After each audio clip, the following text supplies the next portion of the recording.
Shalom saudaraku, berjumpa lagi bersama dengan saya, Gembala Jemaat Gereja Isa Al-Masih Lawang Light Generation HuHa dalam program Sapa Jemaat di Rumah. Tetap semangat, tetap berpengharapan, dan harus selalu yakin menjadi pemenang-pemenang di dalam Tuhan kita, Yesus Kristus. Firman Tuhan kali ini terambil dari Mazmur 28 ayat 7. Mazmur 28 ayat 7 berkata, Tuhan adalah kekuatanku dan perisaiku, kepadanya hatiku percaya.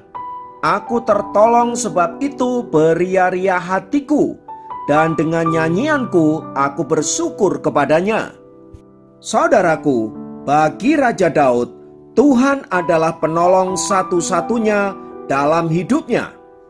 Berbeda dengan raja-raja Israel yang lain yang senantiasa mengandalkan kekuatan tentaranya, mengandalkan kekuatan sekutu-sekutunya, dan mengandalkan kekuatan senjata mereka, Raja Daud justru memilih untuk menempatkan Tuhan sebagai kekuatan dan perisai di dalam hidupnya. Memang kehadiran Tuhan itu tidak kelihatan, tetapi cara ia bekerja sungguh dahsyat dan luar biasa.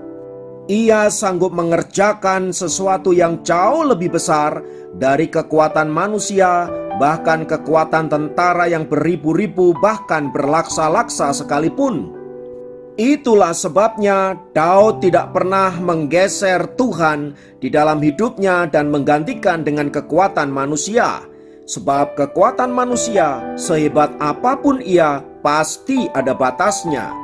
Oleh sebab itu, saudaraku, pemazmur dalam hal ini Raja Daud mengajarkan kepada kita untuk senantiasa mengandalkan Tuhan di dalam kehidupan kita, terlebih jika dalam situasi penuh pergumulan, keterbatasan, dan lain sebagainya. Sebab faktanya kita tidak bisa menjalani hidup ini seorang diri, kita senantiasa membutuhkan Tuhan di dalam hidup ini.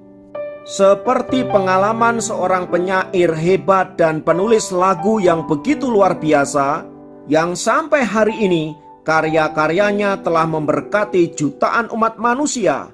Mereka menyanyikan dan bahkan senantiasa mengingat serta mengenang karya dari seorang penyair bernama Fanny Crosby. Salah satu lagu karya daripada Fanny Crosby ini berjudul Mampirlah Dengar Doaku. Lagu itu saya kira sangat familiar di telinga kita. Namun tahukah Anda siapakah Fanny Crosby ini? Ketika ia berumur 6 minggu, ia menderita sakit mata. Seorang dokter salah memberikan obat sehingga bayi itu menjadi buta. Ketika Fanny berumur 1 tahun ayahnya meninggal, tampaknya kehidupan akan serba sulit untuk gadis kecil itu. Dan ketika Fanny berumur 5 tahun, tetangga-tetangganya mengumpulkan dana untuk mengirim dia kepada seorang dokter mata. Ibunya membawa anak itu ke kota New York, tetapi dokter mata ternama di kota itu pun tidak sanggup berbuat apa-apa. Dan meskipun mata Fanny tidak berguna, tetapi telinga dan pikirannya tajam sekali. Pada umur 8 tahun ia sudah mulai menulis sebuah syair. Bukan hanya itu, pada umur 10 tahun ia telah berhasil menghafal ke-5 kitab pertama dalam Perjanjian Lama dan ke-4 kitab Injil dalam Perjanjian Baru. Ketika Fanny berusia 15 tahun, ia diperbolehkan pindah ke kota New York dan bersekolah khusus untuk mereka yang tunanetra. Di situ ia menjadi murid teladan.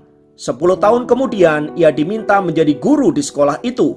Selama Fanny Crosby mengajar anak-anak buta di kota New York itu, ia sempat berkenalan dengan banyak orang terkenal.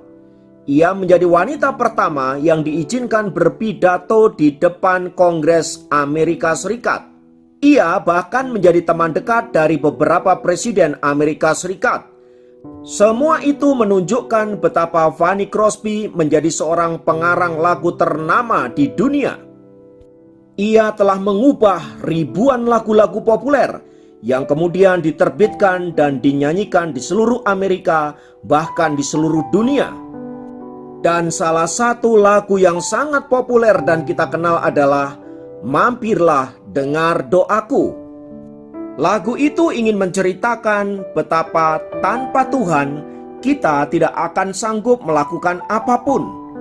Itulah sebabnya mengapa kita perlu mengundang Tuhan mampir dalam kehidupan kita, untuk melawat kita, untuk menolong kita, dan untuk membimbing kita, agar kita senantiasa ada di dalam jalan-jalannya dan hidup dalam kebenarannya. Terlebih dari semua itu, agar kita dapat menikmati berkat-berkat dan kasih kemurahan Tuhan dalam hidup ini. Fanny Crosby meyakini bahwa di luar sana ada begitu banyak orang-orang yang telah ditolong oleh Tuhan, ada begitu banyak orang-orang yang telah dipulihkan oleh Tuhan. Tuhan yang sama, Ia juga bisa menolong kehidupan kita, asal kita membuka diri dan mengundang Tuhan untuk boleh melawat hidup kita secara pribadi. Tampaknya lagu itu terinspirasi dari pengalaman hidupnya, bagaimana Tuhan telah menolong hidupnya sedemikian rupa, sehingga dia dapat melihat bagaimana kekuatan Tuhan, mujizat dan kuasanya telah membuat dirinya dari seorang yang biasa saja menjadi orang yang luar biasa dan dipakai Tuhan untuk memberkati orang di seluruh dunia. Itu adalah hal yang luar biasa tentunya. Fanny Crosby ingin mengingatkan bahwa siapapun bisa dipakai Tuhan secara luar biasa. Siapapun dapat diberkati dan menjadi berkat. Oleh sebab itu, saudaraku yang dikasihi Tuhan, lewat pengalaman dari Raja Daud dan Fanny Crosby ini, kita belajar bagaimana menempatkan Tuhan sebagai satu-satunya kekuatan dan perisai dalam hidup kita. Namun lebih dari semua itu, saudaraku, yang diperlukan setiap kita adalah bagaimana kita mempercayai Tuhan di dalam hidup kita. Oleh sebab itu, jika kita rindu memiliki pengalaman berjalan bersama dengan Tuhan hari ini juga, mari undang Tuhan masuk ke dalam hatimu, mari undang Tuhan masuk dalam kehidupanmu, dan izinkan Ia berkarya seluruhnya atas hidupmu dan mengerjakan perkara-perkara besar di dalam hidupmu. Kiranya firman Tuhan ini menguatkan kita, meneguhkan kita, dan senantiasa menjadikan kita anak-anak Tuhan yang tangguh di dalam menghadapi segala situasi apapun. Tuhan memberkati. Mari kita berdoa. Kiranya firman-Mu menguatkan kami dan membuat kami senantiasa percaya bahwa Engkaulah Allah kekuatan dan perisai kami, yang sanggup menolong kami dalam keadaan apapun dan sanggup membawa kami untuk kami menjadi anak-anak Tuhan yang diberkati dan menjadi berkat. Biarlah lewat hidup kami, nama-Mu senantiasa dimuliakan. Terpujilah Engkau Bapa kekal selama-lamanya. Dalam nama Tuhan Yesus kami berdoa. Haleluya. Amin. Demikian program Sapa Jemaat kali ini. Sampai jumpa dalam program Sapa Jemaat yang lain. Tuhan Yesus memberkati.